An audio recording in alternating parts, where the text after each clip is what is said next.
अब let's say मैंने इसके साथ एडिट की फंक्शनैलिटी इंप्लीमेंट करनी है, सो मैं यहाँ पे आके एडिट का बटन ऐड कर लेता हूँ और फिर इसकी फंक्शनैलिटी को थोड़ा सा अंडरस्टैंड कर लेते हैं कि एडिट हम किस तरह से इंप्लीमेंट कर सकते हैं।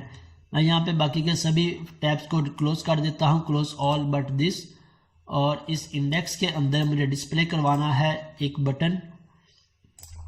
मैं यहाँ से आके टेबल हेडर, और हेडर के अंदर मैं इसका नेम रख लेता हूँ एक्शंस, या एक्शन नेम रख ले।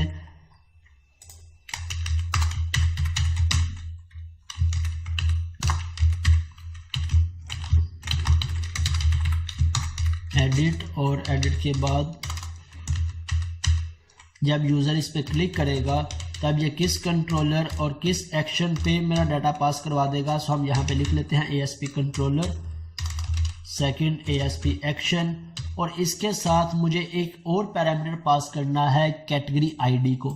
जब भी यूज़र एडिट पे क्लिक करे, हमारी एडिट की फंक्शनैलिटी किस तरह से वर्क करती है, जब यूज़र किसी भी एडिट बटन पे या किसी भी कैटेगरी पे क्लिक करेगा तो इसकी जो भी आईडी होगी मेरे पास कंट्रोलर में, वो आईडी पास हो जाएगी एडिट के एक्शन को, और इस आईडी के अकॉर्डिंग यहाँ से आईडी, और इस आईडी की बेस पे हम डाटा गेट करके लाएंगे डाटाबेस में से, और वो अपने इस व्यू पे डिस्प्ले करवा देंगे।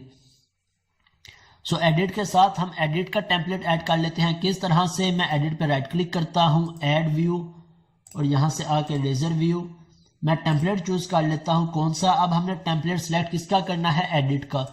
सो एडिट को सिलेक्ट किया और यहाँ से अपनी मॉडल क्लास सिलेक्ट कर लेते हैं, कैटेगरी, और डीबी कॉन्टेक्स्ट ऑलरेडी एक्सेस है, ऑलरेडी सिलेक्ट है, और यहाँ से लेआउट पेज भी ऑलरेडी सिलेक्ट है।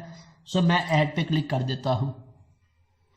अब जिस स्कैफोल्डिंग के थ्रू हमारा पूरे का पूरा एडिट का व्यू क्रिएट हो जाएगा। इस व्यू को पहले अंडरस्टैंड कर लेंगे कि व्यू किस तरह से क्रिएट हुआ है, कौन कौन से स्टेप्स हमने समझने हैं, फिर इसके बाद इसकी फंक्शनैलिटी इंप्लीमेंट कर लेते हैं। ओके, सबसे पहले इसने मॉडल बाइंड कर दिया, यहाँ से कैटेगरी का एक मॉडल बाइंड कर दिया। ये मॉडल क्यों बाइंड किया है, इसका क्या पर्पस है, ये भी हम डिटेल में अभी डिस्कस करेंगे।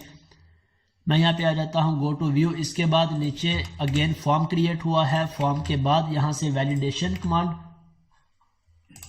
यहाँ से वैलिडेशन कमांड ऐड हुई है। वैलिडेशन कमांड को मैं रिमूव कर देता हूँ, डिलीट कर देता हूँ, और इसके बाद एक हिडन फील्ड भी ऐड हुई है। हिडन फील्ड किस पर्पस के लिए यहाँ पे ऐड हुई है, मैं इस वैलिडेशन को भी रिमूव कर देता हूँ और नीचे से इसे भी ऐड कर देता हूँ। मैं हिडन फील्ड ना भी लिखूं, मैं यहाँ पे टाइप टेक्स्ट कर दूं, तभी मेरे पास कैटेगरी आईडी डिस्प्ले हो जाएगी। क्योंकि हमें पता है कि हम जब भी हम इस कैटेगरी को एडिट कर रहे होंगे तो हमें एडिट किसकी बेस पे करते हैं, इसकी कैटेगरी आईडी या प्राइमरी की बेस पे। सो मैं प्राइमरी की रिक्वायरमेंट होगी। सबसे पहले हमने इस फॉर्म के एक एक एलिमेंट को समझना है कि कौन सा टैग क्या फंक्शनैलिटी परफॉर्म कर रहा है। यहाँ पे ASP एक्शन है, इसका क्या पर्पस है, देन ASP फॉर, इसका क्या पर्पस है। ASP फॉर किस पर्पस के लिए यूज करते हैं, डायनेमिकली हमारे आईडी को और नेम एट्रीब्यूट को ऐड कर देगा। अब यहाँ पे मेरे पास कैटेगरी नेम और इसके बाद कैटेगरी आईडी, दो फील्ड्स हैं। हम इसे डिस्प्ले करवाना चाहें डिस्प्ले करवा सकते हैं, लेकिन कभी भी हम अपनी आईडीज को यूजर को डिस्प्ले नहीं करवाते। तो इसके लिए हम हिडन फील्ड को चेंज कर लेते हैं इसे हिडन में, ताकि ये आईडी बैकएंड पे यूज हो रही हो, यूजर को डिस्प्ले ना हो। ओके, अब जब यूजर यहाँ से सबमिट पे क्लिक करेगा तो मेरा ये सारे का सारा फॉर्म सबमिट हो के कहाँ पे चला जाएगा, एडिट के एक्शन में। सो हमें इसके लिए भी एक पोस्ट का एक्शन क्रिएट करना पड़ेगा। मैं लेट से यहाँ से इसे ही एडिट का नेम दे देता हूँ, और ये मेरे पास गेट का एक्शन है, HTTP गेट,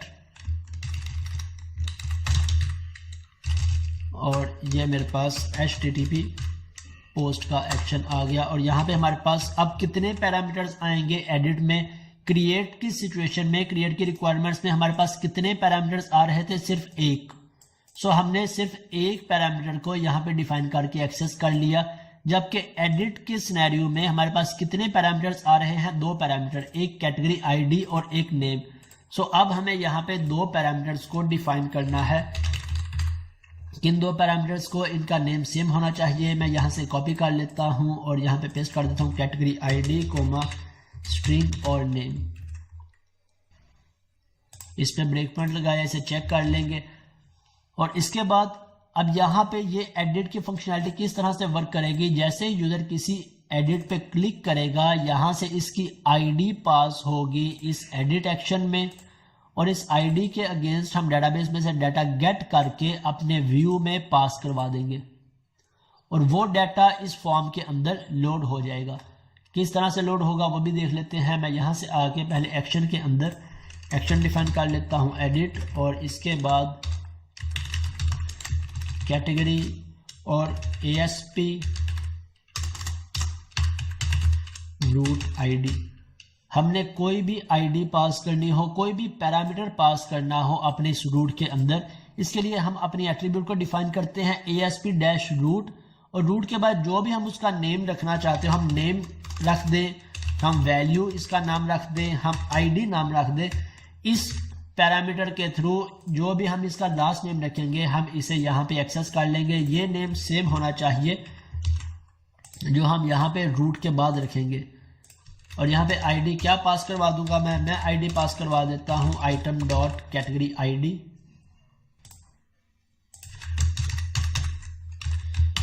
डबल कोट्स में आइटम डॉट कैटेगरी आईडी, कि जब भी यूजर एडिट पे क्लिक करेगा तो इस रो की जो भी कैटेगरी आईडी होगी वो कैटेगरी आईडी हमारे पास हो जाएगी इस एडिट में, और इस आईडी की बेस पे हम डेटाबेस में से डाटा फाइंड करके लाएंगे context dot category dot find, और मेरे पास डाटा आ जाएगा जिसे मैं यहाँ से किसी एक ऑब्जेक्ट में सेव करवा लूँ और फिर इसे पास किसे करवा लूँगा अपने व्यू को। हम चाहे व्यू बैक के थ्रू पास करवा दें चाहे मॉडल के थ्रू पास करवा दें। व्यू बैक के थ्रू पास करवाएंगे तो हमें यहाँ पे व्यू बैक को डिफाइन करना पड़ेगा। अगर मॉडल के थ्रू पास करवाना चाहते हैं तो सिर्फ मॉडल को हमने इस पैरामीटर में पास करवा देना है, तो हमारा डाटा यहाँ से पास हो जाएगा।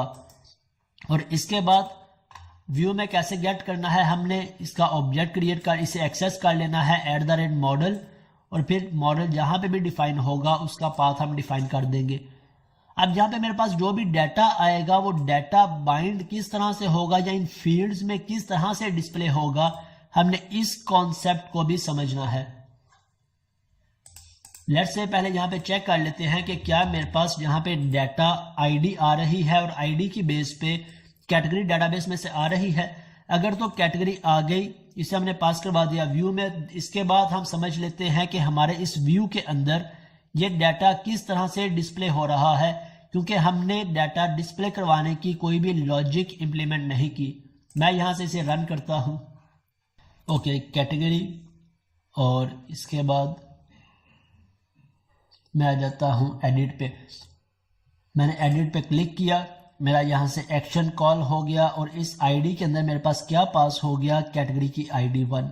मैं यहां से F10 की प्रेस करता हूं, नेक्स्ट। अब ऑब्जेक्ट में मेरे पास, मैं एक्सपेंड करके देख लेता हूं, मेरे पास मेरा ऑब्जेक्ट आ गया। अब प्रोडक्ट क्योंकि हम लोड नहीं करवा रहे इसलिए हमारे पास प्रोडक्ट नहीं आ रही। अगर हम इसे लोड करवाना चाहते हैं तो हम रिलेटेड एंटिटी का कॉन्सेप्ट इंप्लीमेंट कर लेंगे कि हम किस तरह से रिलेटेड एंटिटीज को लोड करवा सकते हैं, इसे भी हम देखेंगे कमिंग सेशंस के अंदर। ओके, अब यहाँ से मेरे पास डाटा पास हो गया मेरे व्यू के अंदर, और व्यू के अंदर डिस्प्ले भी हो गया। अब ये डिस्प्ले किस तरह से हुआ है, हमने तो यहाँ पे आके डिस्प्ले करवाने की कोई भी लॉजिक इंप्लीमेंट नहीं की, लेकिन अगर हम देखें हमारे पास ASP फॉर एट्रीब्यूट यूज हो रहा है। ASP for attribute 2 way binding के लिए यूज होता है, ना कि वन वे बाइंडिंग के लिए। ASP फॉर ने क्या किया, हमारे पास जो डाटा हमारे पास कंट्रोलर से आ रहा था वो डाटा यहाँ पे बाइंड करवा दिया, और अब जब हम सबमिट पे क्लिक करेंगे तो जो भी डाटा यहाँ पे होगा उस डाटे को अगेन इस मॉडल के थ्रू बाइंड करवा के हमारे इस कंट्रोलर में पास भी करवा देगा।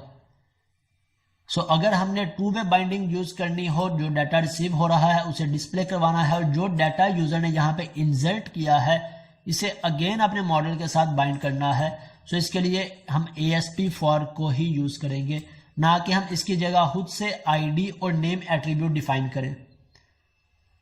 अगर इसी कॉन्सेप्ट को हम ASP.NET MVC5 के अंदर इंप्लीमेंट करते तब हम HTML हेल्पर्स को यूज करते 2 वे बाइंडिंग के लिए, डॉट लेबल फॉर, यहाँ dot text box for, text box for, तो टेक्स्ट बॉक्स फॉर किस पर्पज के लिए यूज होता है? स्ट्रांगली बाइंड या टू वे बाइंडिंग के लिए।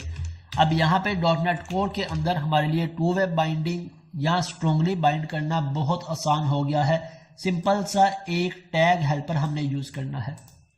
अब यहाँ से जैसे यूजर सबमिट पे क्लिक करेगा तो मेरा ये रिकॉर्ड सबमिट होके कहाँ पे चला जाएगा? इस एक्शन में। सो मैं इस एक्शन में देख लेता हूँ, हमने 2 रिकॉर्ड्स गेट कर रहे हैं। लेट्स से चेक करते हैं कि क्या मेरे पास कैटेगरी आईडी और न्यू नेम पास होके आता है या नहीं। मैंने यहाँ पे फ्रूट न्यू कर दिया, सेव पे क्लिक किया, मेरे पास कैटेगरी आईडी आ गई 1 और नेम आ गया फ्रूट न्यू। इट मीन्स हमारे लिए सबसे ज्यादा आसान कॉन्सेप्ट हो गया अगर हम ASP4 या टैग हेल्पर्स को यूज करते हैं। Okay fine. अब यहाँ पे हम अपनी अपडेट की फंक्शनैलिटी इंप्लीमेंट कर लेते हैं। context.category.update और अपडेट के अंदर हमने ऑब्जेक्ट पास करना है। सो यहाँ पे अगेन हम इस ऑब्जेक्ट को क्रिएट कर लेते हैं और इस ऑब्जेक्ट को दोनों पैरामीटर्स पास करवा देते हैं। अब कैटेगरी आईडी भी हमने पास करवानी है, कैटेगरी आईडी, और इसके बाद नेम भी पास करवाना है और फिर इस ऑब्जेक्ट को पास करवा देंगे इस कमांड को और इसके बाद इसे सेव चेंजेस करवा लेंगे तो मेरा ये रिकॉर्ड डेटाबेस के अंदर अपडेट हो जाएगा। अब अपडेट होने के बाद क्या मुझे यही पेज डिस्प्ले करवाना है? तो मैं यहाँ से रिटर्न सेम व्यू रहने दूंगा। अगर मुझे इसे रीडायरेक्ट करना है इंडेक्स में तो मैं यहाँ से आके इसे रीडायरेक्ट करवा दूंगा। कहाँ पे? Redirect to action index. अब यहाँ पे कोई भी एक्शन नेम या स्ट्रिंग हमने डिफाइन करनी हो, इसके भी हमारे पास 2 वेज हैं। या हम डबल कोट्स को यूज कर लें या इसकी बजाय हम नेम ऑफ प्रॉपर्टी को यूज कर लें। नेम ऑफ जो सा भी हमारा एक्शन होगा, इंडेक्स है इंडेक्स, एडिट है एडिट, जो भी स्ट्रिंग होगी हम स्ट्रिंग इसके अंदर इजीली लिख सकते हैं। हमने पास करवाना है इंडेक्स में तो मैंने यहाँ पे लिख दिया इंडेक्स। अब लेट्स से चेक करते हैं कि क्या मेरे पास क्रिएट, एडिट और लिस्ट की फंक्शनैलिटी एज एक्सपेक्टेड वर्क कर रही है या नहीं। मैंने ब्रेक पॉइंट्स को यहाँ से रिमूव कर देता हूँ, एक दफ़ा अपने प्रोजेक्ट को रीबिल्ड कर लेता हूँ और फिर इसे यहाँ से रन करते हैं।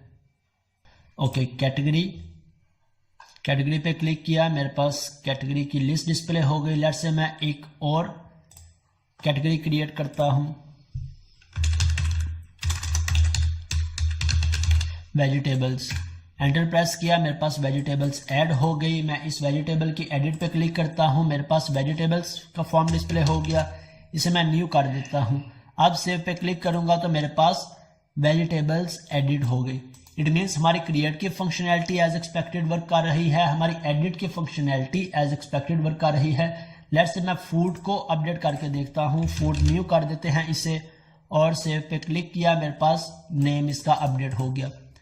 अब यहाँ पे एक और पॉइंट है हमारा समझने वाला। मेरा आपसे एक और क्वेश्चन है, क्या फॉर एग्जांपल मेरे पास जहाँ पे सिर्फ 2 फील्ड्स थी एडिट के फॉर्म में, तो इन 2 फील्ड्स को हमने किस तरह से एक्सेस कर लिया?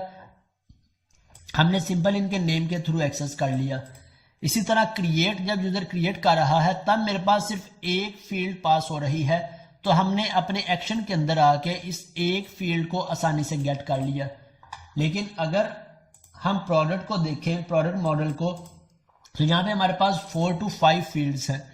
तो क्या हमने इन 4 to 5 फील्ड्स को इस तरह वेरिएबल्स बना के एक्सेस करना है? लेट्स से हम अज्यूम कर लेते हैं कि हम इस तरह वेरिएबल बना के ही इसे एक्सेस कर लेते हैं। तो इन फ्यूचर जब हमारे पास 10 to 15 फील्ड्स होंगी या किसी फॉर्म के अंदर, किसी व्यू के अंदर हमारे पास 15 to 20 फील्ड्स हों, तो क्या हम यहाँ पे 15 to 20 फील्ड्स को एक्सेस करेंगे या इसका कोई बेटर वे देखेंगे कि जिससे हम अपने डाटे को आसानी से पास करवा सके? हम डेफिनेटली इसका बेटर वे देखेंगे। सो बेटर वे इसका क्या है कि हम इसे मॉडल्स के थ्रू बाइंड करवाएं। जिस तरह यहां से मेरा मॉडल बाइंड हो रहा है, तो हम बजाय इसके कि इस एक एक फील्ड को एक्सेस करें, हम इस पूरे के पूरे मॉडल को एक्सेस कर सकते हैं। किस तरह से? जब यूजर सबमिट पे क्लिक करेगा तो मेरी ये सारी की सारी प्रॉपर्टीज इस मॉडल के साथ बाइंड हो जाएंगी। अब कंट्रोलर में आकर चाहे मैं इन प्रॉपर्टीज को एक एक वेरिएबल में एक्सेस कर लूं या इस मॉडल को एक्सेस कर लूं, तो मेरे पास इस मॉडल के अंदर जितनी भी प्रॉपर्टीज होंगी, चाहे एक प्रॉपर्टी हो, चाहे 2 प्रॉपर्टीज हो, चाहे 50 प्रॉपर्टीज हो, वो सभी प्रॉपर्टीज इस मॉडल के साथ मैं एक्सेस कर सकता हूं। किस तरह से? बजाय इसके अब मैं यहाँ पे आके स्ट्रिंग नेम लिखूं, मैं यहाँ पे आके कैटेगरी मॉडल को एक्सेस कर लेता हूं। क्यों कैटेगरी मॉडल को एक्सेस किया? क्योंकि मेरा क्रिएट का फॉर्म भी इस मॉडल के साथ बाइंड हो रहा है और मेरा एडिट का फॉर्म भी इस मॉडल के साथ बाइंड हो रहा है। तो यहाँ पे आके भी मैं इसे रिमूव करके लिख लेता हूं कैटेगरी मॉडल, कैटेगरी मॉडल। अब क्रिएट में मेरे पास एरर आ गया नेम का, मैं इसे रिमूव करके कर देता हूं model dot name.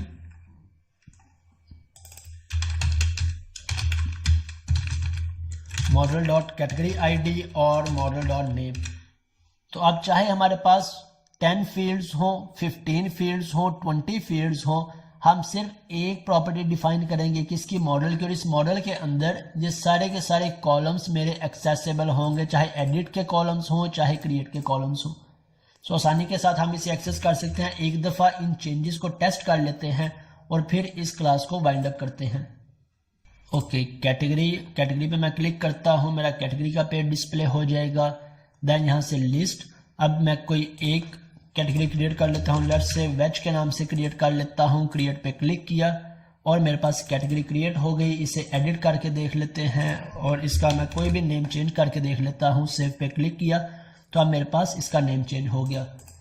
It means अगर हम सिंगल वेरिएबल से एक्सेस करना चाहें सिंगल से एक्सेस कर लें, या मॉडल्स के थ्रू एक्सेस करना चाहें जो मोर एफिशिएंट वे है फंक्शनैलिटी को परफॉर्म करने का, तो हम इसके थ्रू भी एक्सेस कर सकते हैं। मैं आपको रिकमेंड करूंगा कि मॉडल्स के थ्रू ही एक्सेस करें, मॉडल बाइंडिंग पे ही वर्किंग करें, जिससे हमें इन फ्यूचर किसी भी तरह की कोई भी प्रॉब्लम नहीं आएगी। हमारे लिए कोड को मैनेज करना, कोड को परफॉर्म करना बहुत आसान हो जाएगा। ओके, अब यहाँ पे हमने कैटेगरी पे लिस्ट का फंक्शन परफॉर्म किया, क्रिएट का फंक्शन परफॉर्म किया, एडिट की फंक्शनैलिटी को परफॉर्म किया। नेक्स्ट क्लास के अंदर हम देखेंगे कि हम क्रिएट और एडिट के लिए बजाय इसके कि अलग अलग से फंक्शंस को क्रिएट करें, क्या हम एक ही फंक्शन के अंदर इंप्लीमेंट कर सकते हैं या नहीं। हम इन्हें एक ही फंक्शन के अंदर इंप्लीमेंट करेंगे। इट मीन्स हम अपनी लॉजिक को थोड़ा सा इंप्रूव करेंगे। बजाय इसके कि सेम फंक्शनैलिटी के लिए हम 4 फंक्शंस को, 4 एक्शंस को क्रिएट करें, हम 2 के अंदर या 1 के अंदर भी सेम फंक्शनैलिटी परफॉर्म कर सकते हैं। सो हम लॉजिक इंप्रूव करेंगे। इसके बाद आज हमने सिर्फ बात की टेक्स्ट बॉक्सेस की, फॉर्म एलिमेंट्स टेक्स्ट बॉक्सेस को किस तरह से पास कर सकते हैं। नेक्स्ट क्लास के अंदर हम बात करेंगे रेडियो बटन्स को किस तरह से डिस्प्ले करवा सकते हैं, डेटाबेस में सेव करवा सकते हैं, check boxes, drop down list को, और इसके साथ कुछ और कॉन्सेप्ट्स को भी इंप्लीमेंट करेंगे।